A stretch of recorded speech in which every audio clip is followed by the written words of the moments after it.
really not the Uber driver you want today, and the reason is we've got a van stopped in front of us, and I'm not noticing that. Not a great situation, but good case with Toyota TSS. We've got the pre-collision system on. It's going to notice that I'm not doing anything. I'm not braking, so it's going to give me an audible warning, beep, beep, beep, saying basically, Derek, do some braking. If I'm still not braking, it's going to give us the visual. It's going to come up here on the dash. It's going to say brake, brake, brake. If I still do nothing, the system is designed to start doing some braking, slow the vehicle down, potentially slowing down the speed of impact. Best case scenario, actually stopping before we have an impact. And that's what's going to happen today. We know that we're on a closed course, but it can't be relied on 100%. Works in a lot of cases, but doesn't work in every case. And it's emergency situations only, so drivers not to rely on 100%. And also, do not do this back at dealership, but that's why we're doing it today. You guys ready? Done. Ready. Hang on to everything. Here we go. We'll get some speed. So when it slows down, that's not me. Foot's off the brake. We're going forward. There's the audible. There's the visual. We're coming to a stop. Does a 2-second hold, and then it's back to driving. Alfred, was that for Derek? 1 second. I'm sorry. It's not. All right, so what you're hearing is the ICS, the Intelligent Clearance Sonar. It's on. So this is designed for a parking lot situation under 10 miles an hour. If the driver is not realizing the vehicle's maybe possibly going forward, maybe there's a pole in front, it's going to stop before. So my foot's off of the brake. We're rolling forward. With about 2 inches to spare, it comes to a stop. So again, this is designed for parking lot or situations, possibly underground parking. And that's on some Prius, depending on the package. It's not part of TSS. It's called the Intelligent Clearance Sonar, but we wanted to show that to you today as an additional bonus. All right, so we're going to head over to the ABS area. Anti-lock brake system, slowing the vehicle down. It's allowing the front tires not to lock. It gives us the ability to brake and steer. So we're heading into sand. I'm going to hit the brakes. Without the ABS system, we would go bowling for cones, maybe a striker spare. In this case, we'll actually steer to the right and brake at the same time. On the brakes, turning hard, we're actually steering away from the objects, giving us the ability to brake and steer. Perfect. All right, so we're heading now. We're actually traction limited. We're going onto a wet mat. We're going to turn traction control off. And of course, we need lots of traction. We have soap and water down here. And we're actually turning off the traction control. And if you look ahead, you see we've got an S turn. We've got some sand down. Traction's really compromised as well. We're also turning off the VSC, the Vehicle Stability Control System. So we're going to go through with no controls. Then we'll come around and do it again, and you'll see the big difference. All right, squeezing on the throttle. We're losing grip. We're not really rolling forward. Even here, I can squeeze on it, and we're losing grip. Going through here.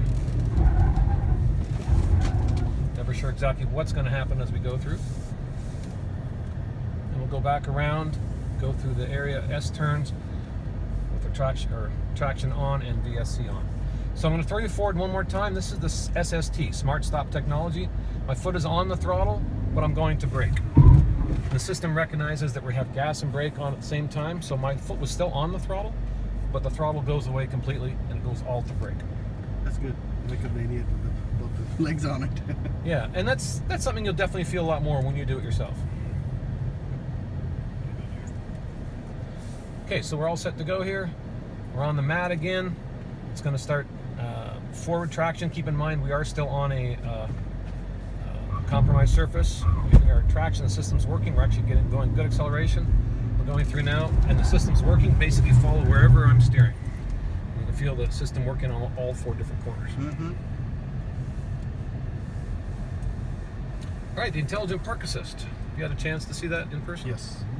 So, we've got an option of going where the 2 vehicles are. We can even do it with just 1 vehicle. We hit the button for parallel, hit it again, and it'll go into the backup mode. It's found the system.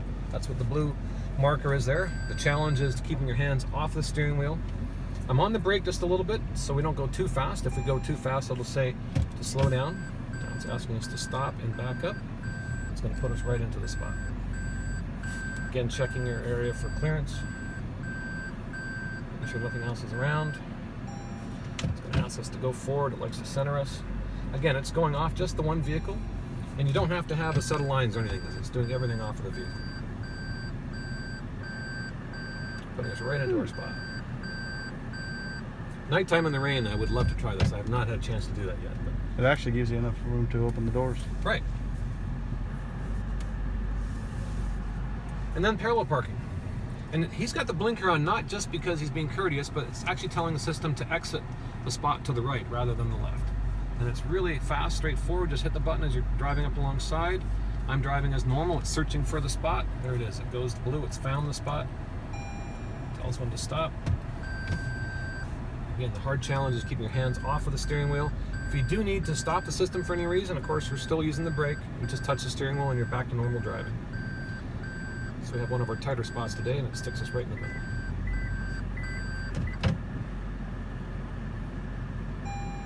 There we go. So that's in, but also works for us for exit. So same thing. We hit the button again. Tells us to turn the direction of which we want to go, which is to the right. Back up just a little bit. I know that's already more than enough room.